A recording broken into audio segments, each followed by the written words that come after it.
Oi, meninas, como vocês estão? Quero compartilhar aqui com vocês um pouquinho sobre o livro que a gente está lendo, que Ixi, acho que não vai aparecer muito bem por causa do fundo da tela, mas é sobre o livro que a gente está lendo no Clube do Livro, né? Sobre Você, o Seu Temperamento e um Propósito, da Roberta Fázio. E começamos ontem, dia 1/9, hoje é dia 2/9, e assim, os capítulos são muito pequenininhos, então são ótimos para ler, você não vai ficar perdida ou atrasada, porque acredito que apenas um dia você consegue ler 2 capítulos aí tranquila. Então hoje eu quero compartilhar um pouquinho daquilo que o Senhor ministrou ao meu coração no início desse livro, que, assim, só o pouquinho que eu já li tem sido uma bênção, Deus tem falado muito comigo e eu acredito que com você também. Então eu quero compartilhar com vocês e antes da gente começar, eu quero fazer uma oração e vamos lá. Senhor, muito obrigada por tudo que o Senhor tem feito. Obrigada, Senhor, pela tua palavra. Continua ministrando aos nossos corações através desse livro. Fala conosco, Senhor, que seja um momento de edificação. Em nome de Jesus, amém. Então, se você puder ir, pegue o seu livro, vamos compartilhar juntas, né? Vamos ler aí juntas um pouquinho. A gente pensou fazer esse método também de ler os capítulos e depois fazer um vídeo comentando. Então, cada ministra aqui do Clube do Livro, né? Que é do devocional também. Vai falar um pouquinho sobre o capítulo que o Senhor ministrou. E você também pode comentar aqui embaixo, né? Se você está acompanhando aí a gente no Clube do Livro, deixa aqui o seu comentário, que eu creio que tem sido uma bênção para você também. Amém? Então, pega aí seu livro, vamos ver um pouquinho. Primeiro sobre o livro em si, né? É lindo. Gente, eu não sei se de todas vieram, mas eu acredito que sim. Veio um marca-página. Marca-página é a coisa mais linda. Então, ele é todo ilustrado, né? Isso ajuda bastante também as páginas, a fonte da letra é um pouquinho maior, então você lê mais rápido, né? Então, é isso. E aí, esse livro aqui, né, ele vai falar sobre os temperamentos, então é você, o seu temperamento e um propósito. E aí, eu acho interessante, né, que ela vai trazer essa questão dos temperamentos. Para quem não sabe, os temperamentos são sanguínea, colérica, né, fleumática, melancólica. Eu ainda não fiz o teste, mas eu acho que eu sou assim, né? Dizem que a gente tem os 4 temperamentos, mas eu acho que eu sou mais melancólica, confesso. Mas, né, esses temperamentos têm um propósito, amém. Então, esses são os temperamentos que ela fala no livro e como que a gente pode olhar para eles como parte do propósito de Deus para as nossas vidas, né?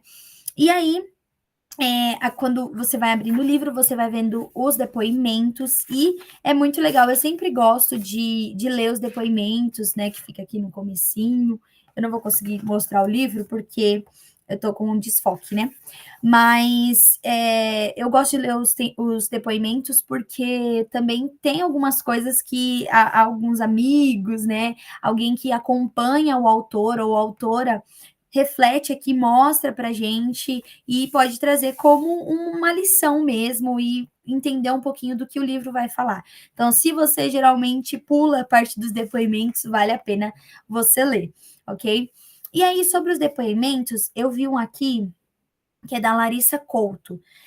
E ela fala assim: olha que interessante. Conhecer sobre o nosso temperamento é uma ferramenta poderosa para nos parecermos mais com Jesus, valorizarmos aquilo que vem dele e os pontos fracos derramarmos aos pés da cruz. Aí olha que interessante. Aperfeiçoando intencionalmente, por meio do Espírito, cada impulso, até que não sejamos escravas das nossas emoções, mas prismas que refletem quem Deus é. Olha que lindo. Ela fala assim, às vezes, pelo quando eu li, né, e eu entendi, falei, nossa, é muito interessante isso. Às vezes a gente se torna escravas das nossas emoções, das nossas preocupações, dos nossos medos, das nossas ansiedades.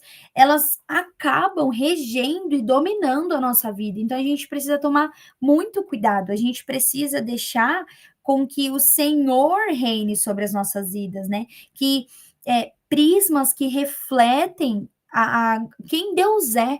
Então, o seu medo, a sua preocupação, a sua ansiedade, né? O que vai ser o meu amanhã, como que vai ser, não pode reger a sua vida. Você tem que entregar as suas preocupações, os seus anseios no altar do Senhor. Em Filipenses 4, 6, 7 diz assim, ó: não andem ansiosos por coisa alguma, mas em tudo, pela oração e súplicas e com ação de graças, apresentem seus pedidos a Deus. E a paz de Deus, que excede todo entendimento, guardará o coração e a mente de vocês em Cristo Jesus. Ou seja, se eu não deixar com que as emoções dominem a minha vida, não deixar, não me tornar escrava dessas emoções, eu vou permitir que Deus, que a paz de Deus, que excede todo entendimento, possa reger a minha vida. Então, quando essa Larissa Couto, né, que é pastora na Lagoinha, ela comenta esse depoimento, ela vai trazer um pouquinho, né, do como que o livro abençoou a vida dela também, e ela fala, né, que a gente precisa deixar ser aperfeiçoadas pelo Senhor com esses propósitos, com esses temperamentos, né, e então a gente olha e fala assim: "Nossa, realmente, eu não posso deixar com que esses meus temperamentos dominem a minha vida de uma forma que eu não consiga me controlar". Talvez você é sanguínea, talvez você é fleumática, é melancólica, né, chora por qualquer coisa. Enfim, isso não pode também dominar a sua vida, mas tem que ter um propósito, né. Porque também muita gente às vezes fica debaixo: "Ah, eu sou assim mesmo e tudo bem". Não, você precisa deixar o Senhor controlar as suas emoções. Então ela vai falar, né, que isso é um prismas que refletem quem Deus é, então deixar Deus refletir sobre as nossas vidas. Outro depoimento muito legal aqui que eu vi, que foi da Daniele Mose. Ela fala assim, que esse livro, ela diz assim, né: "Eu posso garantir que este não é mais um livro que chegou às suas mãos, mas sim um manual que levará para mais perto de Deus e da sua verdadeira identidade, filha amada do Pai". Interessante que no mês passado, em agosto, a gente falou sobre a paternidade de Deus. Você pode acompanhar a série aqui no canal. Foram 4 vídeos, né, sobre entendendo essa paternidade de Deus, de como ele nos ama, que como nós somos filhas de Deus, que nós somos herdeiras, escolhidas. E o mais interessante nesse comentário, nesse depoimento, que esse livro ela fala que ele vai ser como um manual mesmo, para você entender a sua identidade. E a sua verdadeira identidade está em ser filha amada do Pai, né? A gente vê muitas vezes o inimigo querendo destruir a identidade dos filhos de Deus. E quando nós olhamos para Cristo, quando nós olhamos para o Senhor, nós vemos a nossa verdadeira identidade. Quem é Deus? Se eu conheço Deus, eu sei quem eu sou em Deus. O próximo comentário foi da Roslana Oliveira, que ela é psicóloga, e ela fala assim, ó: à medida que nos entendemos melhor, nos tornamos mais capazes de lidar com as pessoas ao nosso redor. Gente, isso é muito verdade, porque assim, ó, se eu sei lidar com as minhas emoções, com os meus sentimentos, que lógico, às vezes a gente não vai conseguir, às vezes vai vir uma ira e a gente vai ter que saber lidar, né? Pedir o controle para o Senhor, o autocontrole, e o Espírito Santo vai nos guiando. Mas quando a gente sabe lidar com as nossas emoções, a gente também vai saber lidar com o nosso próximo. Isso é muito interessante. Se eu conheço os meus temperamentos, se eu conheço as minhas emoções, se eu conheço que a minha identidade está firmada em Cristo, eu vou conseguir lidar com outras pessoas. Às vezes a gente olha algumas pessoas que falam, a gente pensa, é um pouco difícil lidar com essa pessoa, né? Ela, né? Enfim, mas a gente não sabe o por trás, a história, o que aconteceu, por que essa pessoa é desse jeito, porque às vezes ela anda tão irada, porque às vezes ela anda tão triste. E a gente se conhecendo, né? A gente olhando para dentro de nós, conhecendo o nosso Criador, vendo as nossas emoções. Ah, às vezes eu fico dessa forma por conta disso. Por que será que a fulana fica dessa forma? Como eu posso ajudá-la? Olhar mais, né, para o próximo e não somente para nós, mas amar o nosso próximo. A própria palavra vai dizer em Mateus 22, 37 ao 39. Respondeu Jesus: ame o Senhor, o seu Deus, de todo o seu coração, de toda a sua alma, de todo o seu entendimento. Este é o primeiro e maior mandamento. E o segundo é semelhante a ele: ame o seu próximo como a si mesmo. E aí vai para o prefácio, né? Então, se você tiver aí com o seu livro, pegue ele. Prefácio É também todo bonitinho, gente, tem, umas ilustrações, a coisa mais linda.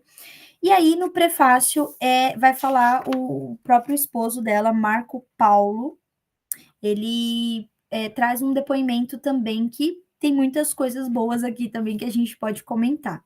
Por exemplo, uma coisa que ele fala aqui, que diz assim, ó, somente então nós podemos nos posicionar de maneira a viver uma vida abundante, cheia de propósito e significado. Aí olha o que ele fala: uma vida que não apenas nos traz o sentimento de realização, mas que o faz resplandecendo a glória de Deus e promovendo transformação nas pessoas ao nosso redor. Ou seja, quando resplandece a glória de Deus sobre a nossa vida, nós estamos promovendo transformação nas pessoas ao nosso redor. E, ou seja, as suas atitudes, as suas emoções, o seu autocontrole, aquilo que o Senhor te guia a fazer, também vai trazer transformação para as pessoas que estão ao seu redor. E aí ele vai falar uma história que vai contar um pouquinho sobre o testemunho dela, da esposa, e ele fala assim, ó: quando Deus nos chamou para o ministério missionário, não poderíamos imaginar o que ele estava desenhando para o futuro. Porém, à medida que dávamos pequenos passos de obediência, mais o Espírito de Deus revelava novos aspectos de sua jornada para nós.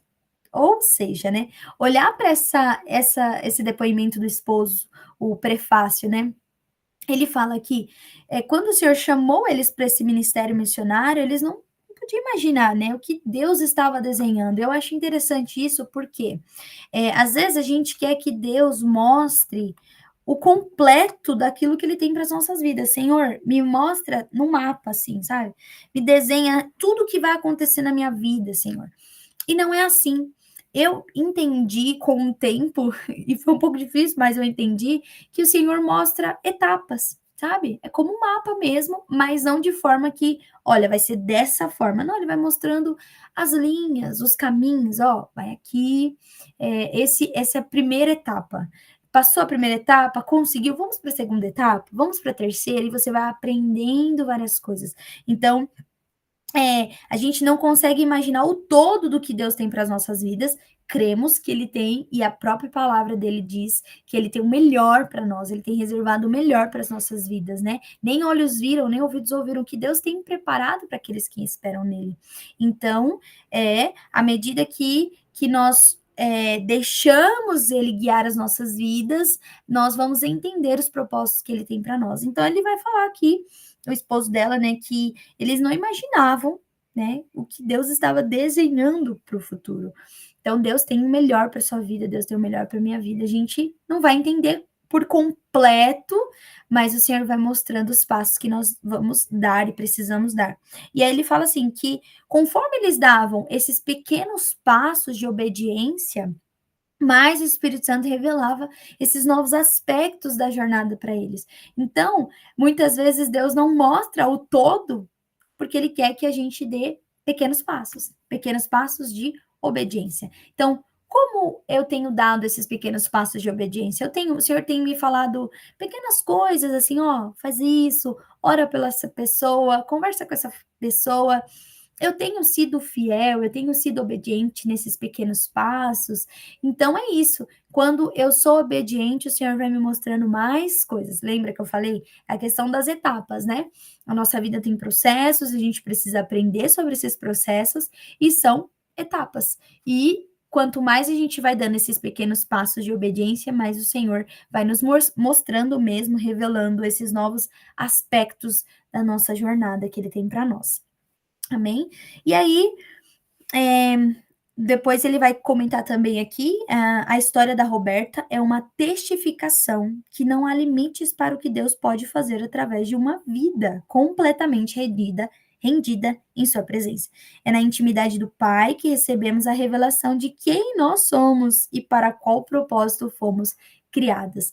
Então, literalmente não há limites para o que Deus pode fazer através de uma vida, né? Completamente rendida à sua presença. Quando nós estamos rendidas à presença de Deus, ele pode mudar. O de repente de Deus acontece, sabe? Quando eu olho, por exemplo, para Atos 2, em que eles estavam ali todos reunidos, né? Jesus tinha subido ao céu e eles estavam reunidos. O Senhor falou para eles: ó, fiquem em Jerusalém até que do alto sejam revestidos.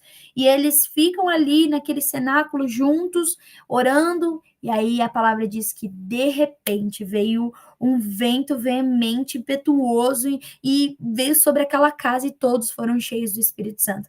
A palavra de repente, ou seja, o de repente de Deus pode acontecer nas nossas vidas. A gente está ali sendo fiel, sendo testemunhas daquilo que Deus tem nas nossas vidas, e de repente pode acontecer uma transformação de Deus em nós, mudar, né, a história, mudar completamente a nossa vivência, né, das coisas que nós estamos fazendo, e ele mudar, o de repente de Deus pode acontecer na nossa vida. Talvez você esteja esperando um de repente de Deus, e no momento certo vai chegar. Nós só precisamos, assim como ele comenta, né? A gente precisa dar passos pequenos, né? Passos de obediência, e nada se limita ao que Deus pode fazer nas nossas vidas.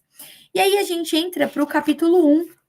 Antes de ir para o capítulo 1, você pode ver que ele é todo decorado, o livro, né? Que fala sobre os 4 temperamentos. Então, ele vai falar sobre o fogo, o ar, a terra, a água, e como cada temperamento vai se encaixando nesses aspectos da natureza, né? E aí a gente entra no capítulo 1, que ela fala sobre você, né? Sobre nós. E aí ela vai comentar que esse capítulo é sobre você, é sobre mim, sobre você. E aí ela começa a perguntar, acho muito interessante, que ela começa a perguntar, né? Quem é você? Qual a data de nascimento? Você é nordestina, paulista, mineira? Quem é você? Né? E aí eu comecei a me perguntar, nossa, quem sou eu, né? Olha, eu sou a Rebeca, eu tenho tantos anos, nossa, olha, eu sou paulista. Enfim, eu fui respondendo essas perguntas, o que é muito legal, que você também, nossa, eu tenho essa nacionalidade, né? Ela vai perguntando, quem é você para os seus vizinhos? Na sua igreja, quem é você com a porta fechada? Então, quem é você? E aí ela vai falando, né, sobre essa questão da identidade nesse primeiro capítulo. E eu achei lindo que também ela vai falar assim: na minha identidade, na nossa identidade, o que sempre vai ficar lá. A gente pode ser maior de idade, casada, ter uma vida própria, uma identidade, mas na identidade mesmo, né, na física mesmo, continua a informação mais linda de todas: de quem eu sou filha. Então, o nome do seu pai, da sua mãe, vai estar na sua identidade para o resto da sua vida. E aqui é interessante que ela fala: talvez você não tenha se dado muito bem com seus pais no decorrer da sua vida, mas eles sempre estarão lá, o nome deles sempre estarão lá, porque eles te geraram. Então, lembre isso como uma boa memória, né? Nossa, que lindo saber que o nome dos meus pais, daqueles que me geraram, estão na minha identidade. Eu vou carregar isso para o resto da minha vida. Não importa quantos anos você tenha, você sempre vai lembrar dos seus pais. Então, lembre disso com amor, né? Com graça, com saber que o Senhor abençoou a sua vida inteira, os seus pais. Ame eles, respeite, né? Honre. E é muito importante lembrar dessa identidade também, que vai estar lá o nominho do seu pai e da sua mãe, né? E eles foram essas pessoas escolhidas por Deus para te gerar. E achei bonito ela comentar sobre isso. É um pouco, né, que a gente vê assim, né, comentar alguma coisa sobre essa questão da identidade mesmo física, e a gente pode olhar como uma bênção do Senhor. E aí ela lembra, fala: olha, de tudo isso, você é filha. Você é filha de Deus, amada. No final das contas, conhecer a si mesma é importante, mas conhecer aquele que a criou, o seu pai perfeito, é essencial. E eu acho que, deixa eu ver. Sim, eu tô. Aí. Ele tá. Ele fica saindo, mas deu tudo certo. E aí é essencial, sabe? Você é filha de Deus. E quanto privilégio, né? A gente falou essa questão também mês passado, que nós somos filhas e filhas amadas do Senhor. Se eu conheço o Senhor, sei quem é meu Criador, eu também posso saber as minhas características, aquilo que ele me fez, como ele me fez, né? Me escolheu. E aí, no Salmo 139, versículo 13, ela vai dizer ao 16, e é lindo, vai falar: "Tu criastes o íntimo do meu ser e me teceste no ventre da minha mãe. Eu te louvo porque me fizeste de modo assombroso e admirável. Tuas obras são maravilhosas, sei disso muito bem. Meus ossos não estavam escondidos de ti quando em secreto fui formado e entretecido na nas profundezas da terra. Os teus olhos viram o meu embrião. Todos os dias determinados para mim foram escritos no teu livro, antes de qualquer um deles existir." Então, ela lembra nesse primeiro capítulo que nós somos filhas e filhas amadas. Então, lembre da sua identidade, né? Você tem um temperamento, a sua vida tem um propósito, mas você é filha. Ser é mais importante do que ter. E é muito importante isso. Eu aprendi isso, que mais do que ter as coisas, mais do que ter, é ser. Então, eu sou quem Deus me criou para ser, mais do que ter, né? Ah, eu posso ter uma faculdade, posso ter uma casa, posso ter, mas mais do que isso, quem eu sou em Cristo é o mais importante. E isso vai me trazer, né, a essência de todas as coisas. Próximo, deixa eu tomar uma água aqui. E aí, capítulo 2 a gente entra também, muito bom, que vai falar sobre propósito, né? Quem aqui não quer saber qual o propósito da vida, o que Deus tem, né, para cada uma, para o que nós fomos chamadas, e filhas chamadas para viver uma vida com propósito mesmo, né? Então, no livro ela vai falar essa questão de propósito, por também a gente entender o nosso temperamento. E aí ela vai discorrer bastante, né? O que que é o propósito, o que que significa a palavra propósito, né? Que significa objetivo, intenção, ou seja, colocar à frente. O propósito é literalmente você viver uma vida que coloque algo à sua frente, né? Antes de tudo. Então, isso é um propósito. O que é mais importante, eu coloco à frente. E aí a pergunta é: o que você tem colocado à frente em sua vida? Que o que é mais importante, como um propósito, né, eu coloco à frente. E aí, você tem colocado Cristo à frente de tudo? Ele tem sido prioridade na sua vida? E aí, até mesmo em Oséias 6:3 vai dizer: "Então, conheçamos e prossigamos em conhecer ao Senhor. A sua saída como alvo é certa. Ele a nos virá como chuva seródia que rega a terra." Então, conheçamos e prossigamos em conhecer ao Senhor. Então, aqui nesse capítulo, eu olhei muito dessa forma, né? De colocar Deus à frente de tudo, colocar Deus à frente de qualquer outro propósito que eu mesmo estabeleça. Então, eu coloco à frente das minhas prioridades, e ele passa a ser a prioridade de tudo, de todas as minhas regras, né, aquilo que eu preciso fazer, ele precisa ser a prioridade, ele precisa ser colocado à frente de qualquer sonhos, propósitos, desejos que eu mesmo crio, e a vontade dele precisa estar estabelecida na minha vida, né. E aí, ela vai falar sobre essa questão, né, por que eu faço o que eu faço, por que escolhi minha profissão, o que é tão importante para mim, que vai à frente nas minhas escolhas, né. Então, muitas de nós deixamos de viver os nossos propósitos e esquecemos de colocar o Senhor realmente à frente, né. E aí ela vai comentar aqui que sua vida com Deus é mais importante do que tudo para você? É o seu relacionamento com Deus que vai à frente nas suas escolhas? Então, é muito importante isso mesmo. E aí, ela termina dizendo: muitas mulheres deixam de viver seus propósitos, não encontram seu lugar na grande comissão porque não se conhecem ou não se acham capazes o suficiente. Então, eu esqueço do meu relacionamento com o Senhor, eu esqueço de colocar Ele na minha frente, na frente de todas as coisas da minha vida, e eu perco esse sentido de propósito. Então, quando Deus está à frente de tudo, Ele me mostra, né? O que eu preciso fazer, qual o propósito da minha vida, o que, que Ele tem para mim, e eu consigo, como, ver esses propósitos e encontrar lugar na grande comissão. Eu achei interessante ela falar dessa palavra, grande comissão, porque muitas vezes a gente não ouve tanto, né? E o que é essa grande comissão? Mateus 28, 19 e 20 vai dizer: portanto, vão e façam discípulos de todas as nações, batizando-os em nome do Pai, do Filho e do Espírito Santo, ensinando-os a obedecer a tudo o que eu lhes ordenei. E eu estarei sempre com vocês até o fim dos tempos. O que é essa grande comissão? É fazer literalmente aquilo que Jesus nos deixou, nos designou quando ele subiu ao Pai. Ele falou: ó, portanto, vão e façam discípulos de todas as nações. Então, é fazer parte deste propósito de Deus sobre a terra, né? Além de tudo, Deus tem um propósito na minha vida? Tem. Mas eu também quero saber qual o propósito do Senhor com o reino dos céus aqui na terra. E eu quero fazer parte disso. Eu quero fazer parte dessa grande comissão, sabe? Então, nós precisamos olhar a nossa vida com esse propósito. E aí ela fala: quando entendemos que ser filha e ter um relacionamento com nosso pai é mais importante do que todas as outras conquistas, então entendemos como viver uma vida com propósito.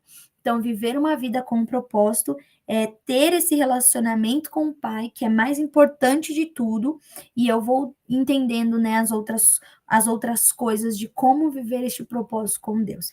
Então, esse capítulo também é maravilhoso.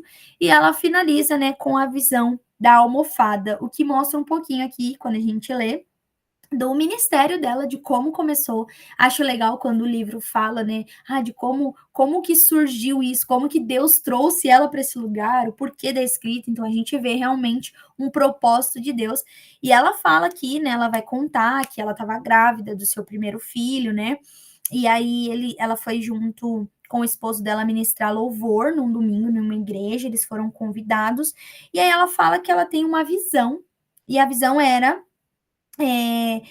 Jesus, né, mostrando uma almofada velha e rasgada, suja, sem cuidado algum, e ela diz que ela encontrava essa almofada e com as suas mãos, junto com a dele, conseguia virá-la para o lado avesso. E aí a cena então era esta: eu e Jesus virando aquela almofada para o que eu achava ser o lado avesso. E enquanto virávamos aquela almofada de dentro para fora, ela se tornava florida, colorida, limpa e bela. Foi para isso que ele me chamou, ser instrumento, porque é o Espírito Santo quem traz a transformação, para revelar a verdadeira beleza que é dentro de você, para trazer cor e esperança para a sua vida aparentemente seca e sem abundância, sem brilho, sem propósito. Então, o propósito que o Senhor deu para ela é fazer com que as pessoas, as mulheres, né, viva o seu propósito. E aí ela vai falar sobre os temperamentos e como a gente pode aprender com eles. Então, assim, esse livro tem sido uma bênção, a gente aprende muitas coisas, então a dica que eu dou é, quando você estiver lendo, eu sei que são capítulos curtos, mas peça para o Espírito Santo te guiar, né, veja cada frase com cuidado, né, peça, sabe, como caçar um tesouro, você viu? Ali no depoimento, quando eu li, algo foi revelado, né, então a gente não é ler de modo corrido, mas de ler com um modo assim, sabe, de nossa, tem algo aqui que o Senhor pode revelar para mim, e ler com cuidado, né, com amor, e saber que muita coisa a gente pode aprender com esse livro. Amém? Então é isso. Se você ainda não entrou no Clube do Livro, eu vou deixar o link aqui embaixo para você participar. E assim, tem sido uma bênção. Esse é o segundo mês que a gente tem lido o livro juntas com as meninas do Elas no Secreto. A gente leu o primeiro livro no mês de julho. A gente leu sobre liturgia do ordinário, que também foi uma bênção, e agora, o mês de setembro, nós estamos lendo esse, Você, o Seu Temperamento e um Propósito, e, assim, tem sido muito edificante. Se você também vai ler esse livro, ou já está lendo, deixa um comentário aqui embaixo do que você tem achado desses capítulos, o que o Senhor falou com você, compartilha com a gente, e é isso, tá bom? Um super beijo, e até o próximo vídeo. Fiquem com Deus. Beijo.